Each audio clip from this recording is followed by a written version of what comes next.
چیزوں سے پرہیز کیا تاکہ آنے والی جو ہماری نسل ہے اسے کوئی تکلیف نہ پہنچ پائے. جس ماں نے 9 مہینے کے اندر اتنی احتیاط اور اس طرح اپنے آپ زندگی کو سمیٹ کر کے رکھا کہ کبھی وہ بھی چاہتی ہوگی کہ آزادی کے ساتھ زندگی گزارے, کبھی اس ماں کے ذہن میں بھی یہ بات آتی ہوگی کہ دنیا کے اندر آرام اور سکون کے ساتھ زندگی گزارے, لیکن صرف تمہاری جان کی خاطر, صرف ہماری جان کے خاطر ہمارے لیے اس ماں نے نہ جانے کتنی قربانیاں دے دی. اپنے آرام کو بھی چھوڑ دیا, اپنی راحت کو بھی چھوڑ دیا, اپنے چین کو بھی چھوڑ دیا, اپنے سکون کو بھی چھوڑ دیا. گویا کہ یوں کہہ لیا جائے کہ جس ماں نے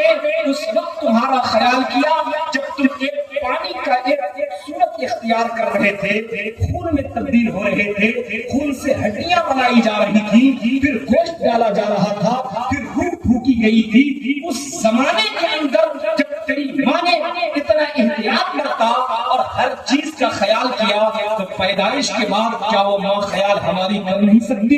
بالکل ہماری زندگی کے اندر اس ماں سے زیادہ خیال کرنے والا کوئی انسان نہیں. یہاں سے یہی پیغام لے کہ جس ماں کا احسان, جس باپ کا اتنا احسان ہے تو اس کا ساتھ ہمارا رویہ کیا ہونا چاہیے, ہمارا سلوک کیا ہونا چاہیے. ہمارا سلوک وہی ابراہیم علیہ السلام والا سلوک ہونا چاہیے جہاں سورہ مریم کو اٹھائے تو قرآن نے اپنے لب و انداز میں یوں کہا تھا اور اس طرز اسلوب میں بیان کیا کہ جب باپ کی باری آئی تھی اصلاح کرنے کی, اسی چیز کو تو نبی پاک نے دنیا کے اندر بتایا تھا کہ ساری چیزیں ایک طرف ہے, کفر کی بات آئے تو وہ دوسرا چیپٹر ہوتا ہے, لیکن جب وہی کفر کی بات باپ پر لاگو ہو جائے یعنی جب تمہارا باپ کافر ہو تو اس دوران ایسا نہ ہو کہ تمہارا لہجہ اس کافر باپ کے ساتھ سخت ہو جائے.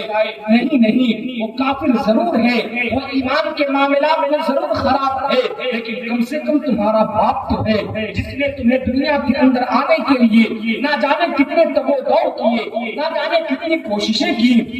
نہ جانے کتنی جد و جہد کیا. اسی باپ کے حوالے سے مصطفیٰ جان رحمت نے ارشاد فرمایا تھا اگر تیرا باپ کافی بھی ہو, ایمان نہ لایا ہو تو تمہارا لہجہ سخت نہ ہو بلکہ نرمی کے ساتھ ہو. اور قرآن کے اندر ابراہیم نے اسی چیز کو کر کے دکھایا تھا کیونکہ حضرت ابراہیم علیہ السلام کے والد محترم اسلام سے قریب نہیں ہوئے تھے, آپ موحد نہیں تھے بلکہ ایمان سے پھٹکے ہوئے تھے. حضرت ابراہیم نے باپ کی اصلاح کیسے فرمائی, اپنے لب و انداز کو کس طرح رکھا, کس طرح گفتگو کی, تو قرآن کی آیتوں کو اٹھائیں جہاں ارشاد فرمایا اس وحدہ لا شریک نے, اس رب ذوالجلال نے, اس خلاق کائنات نے, جہاں ارشاد فرمایا اس قال لأبیہ یا ابتی لما تعبد ما لا يسمع ولا يبصر ولا یغنی عنک شیئا. حضرت ابراہیم نے والد ماجد سے جا کر کے کہا اے میرے والد محترم, آپ کیوں اس چیز کی عبادت کرتے ہیں, آپ کیوں اس چیز کی پرستش کرتے ہیں, آپ کیوں اس کو پوجتے ہیں جو کبھی سن بھی نہیں سکتا,